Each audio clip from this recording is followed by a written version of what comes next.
नमस्कार, मैं सुभाष मौर्य। आप देख रहे हैं मेरा भारत 24x7। इसमें पूरे देश में एक चर्चा का विषय बना हुआ है अयोध्या, जो कि फैज़ाबाद लोकसभा सीट थी। वहाँ से भारतीय जनता पार्टी का चुनाव हारना पूरे भारत में एक चर्चा का विषय बना हुआ है, जो कि भारतीय जनता पार्टी ने राम मंदिर के मुद्दे को ही लेकर के पूरे देश में चुनाव लड़ा। बहुत अहम मुद्दा था। वहाँ से भारतीय जनता पार्टी का चुनाव हारना एक बड़ी ही सोचने योग्य बात है। अब इस समय देश में लोगों के द्वारा, सोशल मीडिया के द्वारा तमाम तरह से खबरें आ रही हैं कि ये चुनाव वहाँ के जो सांसद थे, जो लगातार 10 वर्षों से सांसद रहे, लल्लू सिंह जी, क्या उन्होंने चुनाव हारा, या फिर उत्तर प्रदेश के मुख्यमंत्री माननीय आदित्यनाथ योगी जी ने चुनाव हारा, या फिर देश के प्रधानमंत्री माननीय नरेंद्र मोदी जी ने चुनाव हारा, या फिर इस देश की सबसे बड़ी पार्टी भारतीय जनता पार्टी ने चुनाव हारा, या एनडीए ने चुनाव हारा। ये बहुत ही एक मुद्दा का विषय बना हुआ है और पूरे देश में अयोध्या अयोध्या अयोध्या लोगों की ज़ुबान पे चल रहा है कि चाहे अन्य जगह की सीटें भाजपा हारी होती, लेकिन अयोध्या का सीट भारतीय जनता पार्टी कैसे हार गई। इसी की समीक्षा के लिए हमारे साथ जुड़े हैं विकास कुशवाहा जी। विकास जी, आपका बहुत बहुत स्वागत है। धन्यवाद। तो हम सबसे पहले चर्चा करना चाहेंगे कि पूरे देश में खबर है, ये साधु संत के द्वारा, लोगों के द्वारा, यहाँ तक कि सोशल मीडिया पे भारतीय जनता पार्टी के द्वारा, कि अयोध्या में भारतीय जनता पार्टी की ही नहीं हार हुई है, बल्कि अयोध्या में हिंदुत्व की हार हुई है। ये बहुत बड़ा विषय है। तो आखिर हिंदुत्व की हार वहाँ कैसे मानी जाए? देखिए, सबसे पहले बात तो ये कि देश में भाजपा जिस एजेंडे पे चुनाव लड़ रही थी पूरे देश में जी, वो अयोध्या इनका सबसे बड़ा मुद्दा था। राम मंदिर सबसे बड़ा मुद्दा था और इन लोगों ने मेहनत भी की, अयोध्या में डेवलपमेंट भी किया। तो ये लोग एकदम बेखौफ थे और एकदम निश्चिंत थे कि अयोध्या से जीतेंगे। और अयोध्या में मैं हो के आया हूँ, चुनाव के पहले चुनाव के बाद देखा है, डेवलपमेंट है और हो भी रहा है। लेकिन बात अगर ये आ रही है कि अयोध्या में हिंदू हारा है, तो ये तो एकदम गलत बात है। हिंदू हारा नहीं, हिंदू जीता है। और जो दलित है वो भी हिंदू होता है।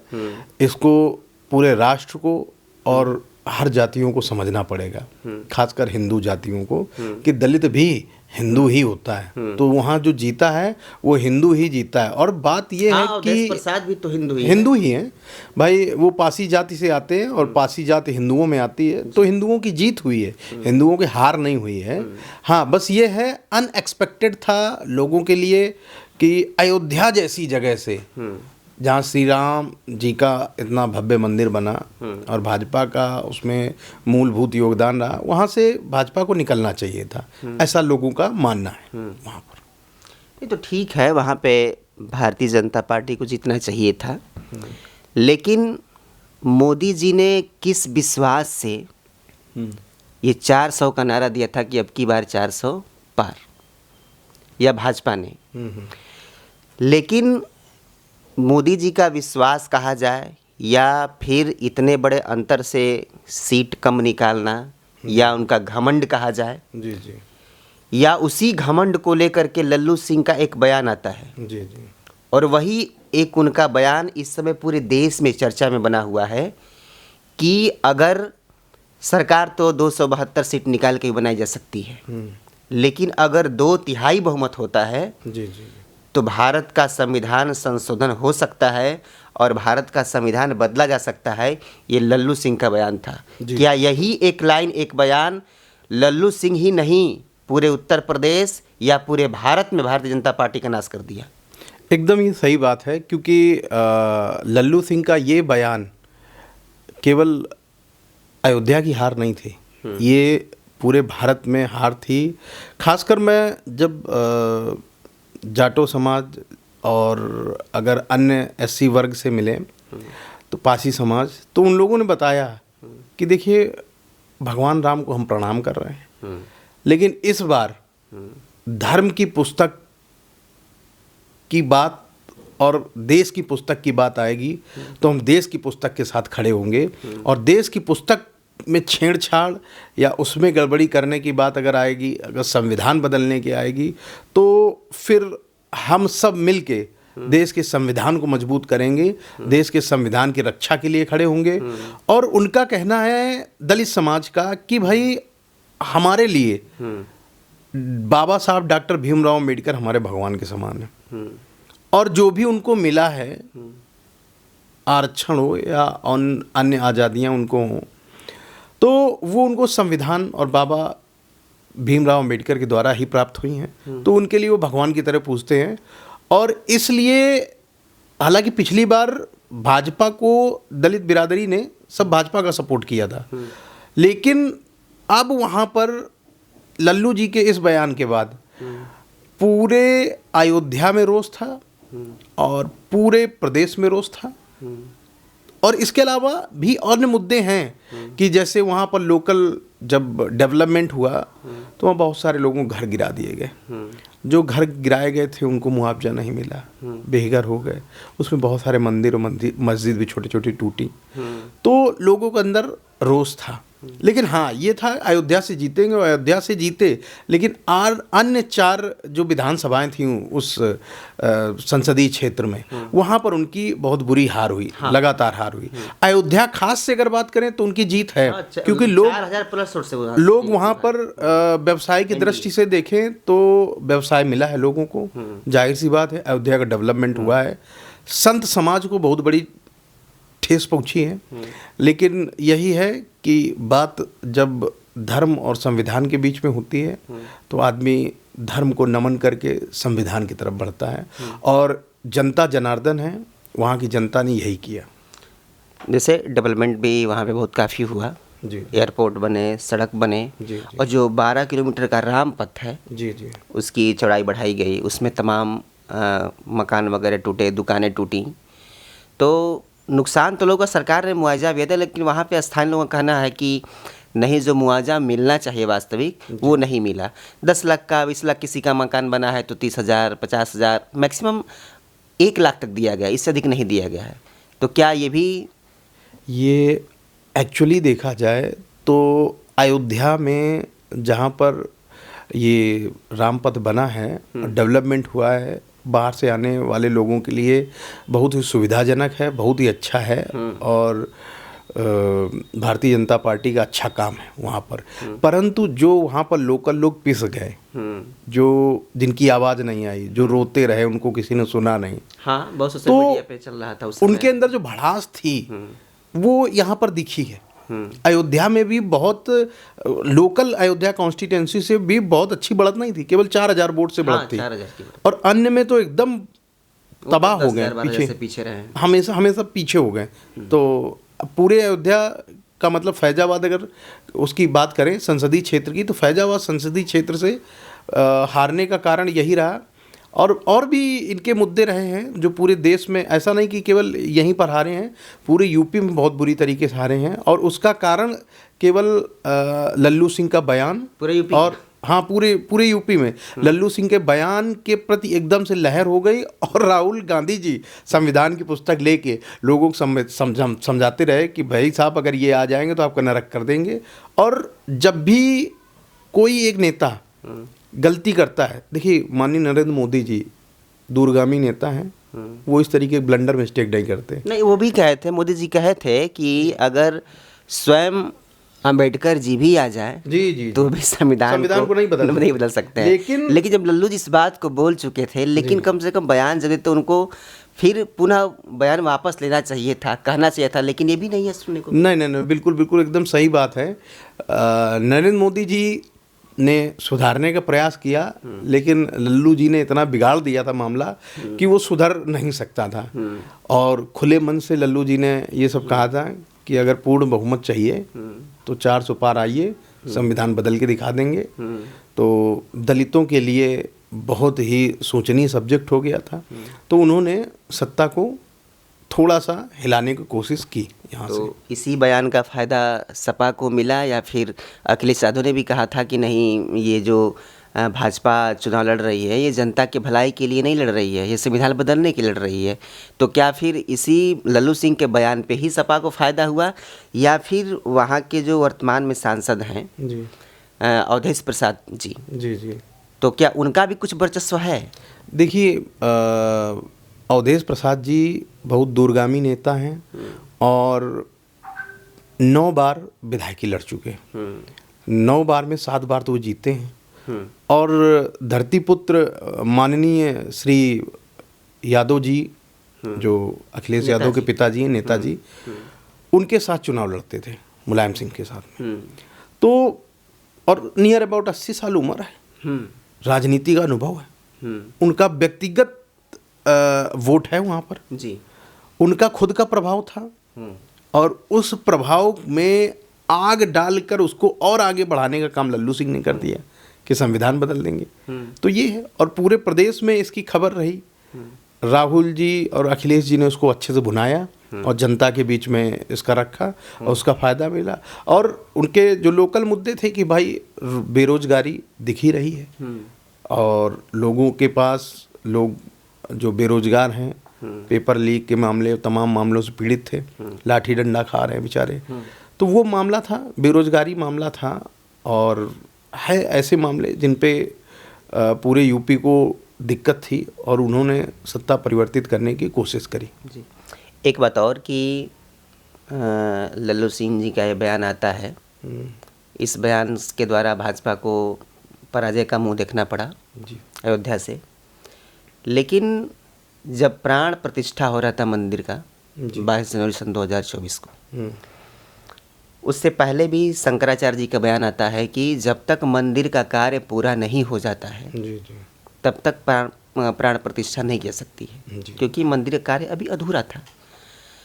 तो क्या शंकरा जी का वो श्राप तो नहीं लग गया मोदी जी को? बिल्कुल, एकदम बात सही है। देखिए, यहाँ पर 2 चीज़ें हैं कि अखिलेश यादव का वरदान मिल गया। अखिलेश यादव जी ने खुले मन से कह दिया कि आप पूर्व विधायक हैं, तो कह रहे नहीं, हम करंट विधायक हैं। नहीं, कह रहे आपकी विधायकी जाएगी, आप संसद ही जीत रहे हैं। तो उनके मुख पर सरस्वती विद्यमान थी। और यहाँ पर शंकराचार्य जी का, वो वीडियो बड़ा जो वायरल हुआ था हिंदू धर्म में श्रेष्ठ पद पे बैठे हैं, उनको लोगों ने, जब ये बात हुई, उन्होंने विरोध किया कि भाई मंदिर इनकम्प्लीट है। मंदिर का जो सरमौर होता है वो जब तक कंप्लीट नहीं होता है तब तक मंदिर में प्राण प्रतिष्ठा नहीं की जा सकती है। और चारों शंकराचार्य देश के नहीं आए वहाँ पर, उनका रोष था। और उनका श्राप भी है कि उन्होंने कहा था कि इसका खामियाजा मोदी जी को भुगतना पड़ेगा। तो कहीं ना कहीं अयोध्या से हार शंकराचार्य जी की जीत है, हिंदू धर्म की जीत है। 10 साल लगातार सांसद रहे वहाँ के लल्लू सिंह जी। तो कहीं न कहीं से या तो जनता में रोष व्याप्त रहा होगा, या फिर उनका बयान ही बहुत पूरे देश को घातक कर दिया भारतीय जनता पार्टी के लिए। फिर भी एक शास्त्रों के माध्यम से, धर्म ग्रंथों के माध्यम से ये भी बात आती है कि माँ सीता का श्राप है कि अयोध्यावासी कभी खुशहाल नहीं रहेंगे। देखिए, एकदम ये तो ब्लंडर कम्युनिकेशन है। बहुत सारे मुद्दे हैं, माँ सीता जी को बदनाम किया जा रहा है। और मेरा तो मानना यही है, वही होई जो राम रचि राखा।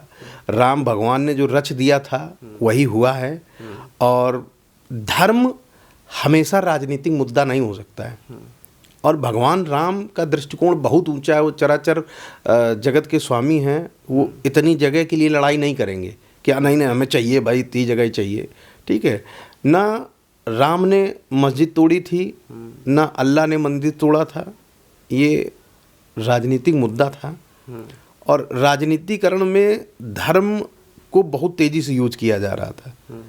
और अगर राम जी का वरदान होता यहाँ पर तो ये लोग अयोध्या से बहुत अच्छे वोट से जीतते, लेकिन अहंकारवश ये केवल हार गए। इनको अहंकार ले डूबा और माँ सीता को बदनाम कर रहे हैं कि सीता का श्राप है यहाँ पर। ऐसा कुछ नहीं है, भगवान राम चाहते हैं और जो चाहेंगे वही होगा। अयोध्या में चाहेंगे भाजपा आएगी तो भाजपा आएगी, सपा आएगी तो सपा आएगी। ये भगवान राम का वहाँ आशीर्वाद है कि एक हिंदू जीता है। एक नारा हमेशा लगता रहता है कि जो राम को लाए हैं हम उनको लाएंगे। ये पूरे देश में नारा गूंज रहा था, तो इस पे अयोध्यावासियों का तमाम बयान आए कि नहीं, राम जी। देखिए, जो राम को लाए हमको लाएंगे, ये गाना ही गलत है। भगवान राम सबको लाए हैं और हम सब उनके दास हैं। और भगवान राम सबसे बड़े हैं, उनको लाने की औकात किसी के अंदर नहीं है। वो सबको लाए हैं। और जो ये गाना गाते हैं, जो भगवान को लाए हैं उनको लाएंगे, और एक जगह तो मोदी जी का हाथ पकड़ के जो है भगवान राम चल रहे थे। तो ये राजनीति, धर्म का राजनीतिकरण करना, ये बहुत ही कहीं ना कहीं गलत है। हमें जातिवाद और धर्मवाद दोनों से प्रॉब्लम रहती है, और जनता अयोध्या की उसने दिखा दिया कि धर्मवाद और जातिवाद कहीं ना कहीं ठीक नहीं है। आप वो काम करिए जिसमें समाज का भला हो, आप वो काम करिए जिससे राष्ट्र का भला हो, आप वो काम करिए जो जीव मात्र जिससे अपना भोजन और अपना दैनिक जीवन अच्छे से काट सके। तो उसके प्रति अगर कार्य करेंगे तो हर पार्टी आगे बढ़ेगी। और अगर ये सोचेंगे कि भाई धर्म के मुद्दे से हमेशा जीत जाएं, तो हमेशा इंसान को बेवकूफ़ नहीं बनाया जा सकता है। हाँ, भगवान राम सबके दिलों में रहते हैं, चाहे वो कोई भी हो। लेकिन आप केवल राम जी को ये कहें कि केवल मोदी लाए हैं, तो ये नहीं। जनता कहती है कि हम दशरथ के राम को पसंद करते हैं, मोदी के राम को नहीं। अच्छा। अयोध्या से बीजेपी चुनाव हारी है, अगल बगल की संसदीय सीटों को भी बीजेपी हार चुकी है जी। उस हार का क्या कारण है?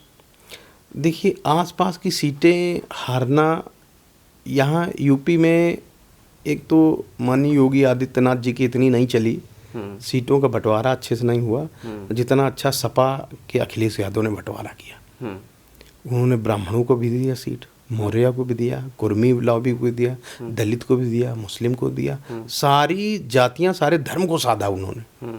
तो जब सबको आप साध रहे हो, सबको देख रहे हो, यादवों से ज़्यादा उन्होंने ब्राह्मणों और मौर्य लोगों को सीट दिया, तो जाहिर सी बात है कि जब सर्व समाज सर्व हितैष आप बन रहे हैं तो आपके पीछे जनता आएगी। और यहाँ पर भारतीय जनता पार्टी में जो सीटों का बंटवारा हुआ था वो सेंट्रल से हुआ था।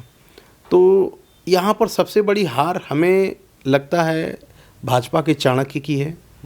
और अगर माननीय योगी आदित्यनाथ जी यहाँ पर अपना इंटरफेयर करते, और योगी जी ना लल्लू जी को पसंद करते हैं और ना ही वो पसंद करते हैं ब्रजभूषण जी को, जो यहाँ दो ऐसे चेहरे हैं जिनको जनता और अन्य लोग नहीं पसंद करते हैं। तो योगी जी इनका नाम काट देते, लेकिन योगी जी की चली नहीं, तो ये हुआ। और सबसे बड़े देश में मुद्दे महंगाई और बेरोजगारी का चल ही रहा था। जनता इसके लिए जो है लड़ रही थी, और रियलिटी में ये है। और 100% तो कोई सरकार नहीं ख़त्म कर सकती है, चाहे भाजपा 10 साल और आ जाए, चाहे सपा बसपा या कांग्रेस और आ जाए। 100% आप बेरोजगारी और ये सब नहीं कर सकते एकदम कि एकदम ओके कर दें। हाँ, लेकिन एक लेवल है, उस लेवल के नीचे अगर बिलो द लाइन जा रहा है तो प्रॉब्लम है। जैसे अभी इस समय बिलो द लाइन है। हाँ, लोग पढ़ रहे हैं लेकिन उनको नौकरी नहीं मिल रही है, तो बेरोजगारी है। हाँ, वो तो साफ देखने को मिल रहा है कि यही योगी जी कहते थे कि नहीं, हमने बहुत रोज़गार दिए हैं, नौकरियां दिए हैं, देश हमारा, प्रदेश हमारा बहुत आगे बढ़ रहा है, साथ साथ देश आगे बढ़ रहा है। लेकिन जब ये यहाँ से बीजेपी में, अरे बीजेपी की जब उत्तर प्रदेश में बहुत हार होती है, जब यहाँ उनसे भी आगे सपा सीट निकाल लेती है, तब यही चुनाव के नतीजों के बाद योगी जी के अंदर क्या वो परिवर्तन हुआ, कहीं ना कहीं अपनी कमी महसूस हुआ, तब तो तुरंत वो कहते हैं कि नहीं, खाली पदों को भरा जाए और जल्दी जल्दी वैकेंसियाँ निकाली जाए, अधिकारी तुरंत बैठक करते हैं। ये एकदम से जब भाजपा को बहुत बड़ा झटका लगा यूपी में, तो अब देखिए है क्या, अटल जी की राजनीति बहुत अच्छी थी।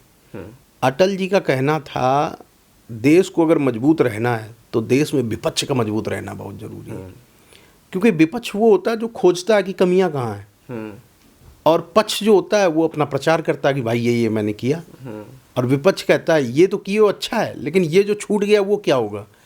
तो योगी जी को अब दिखा है, और योगी जी अब उसके लिए प्रयासरत हैं कि नौकरी देने का प्रयास करेंगे।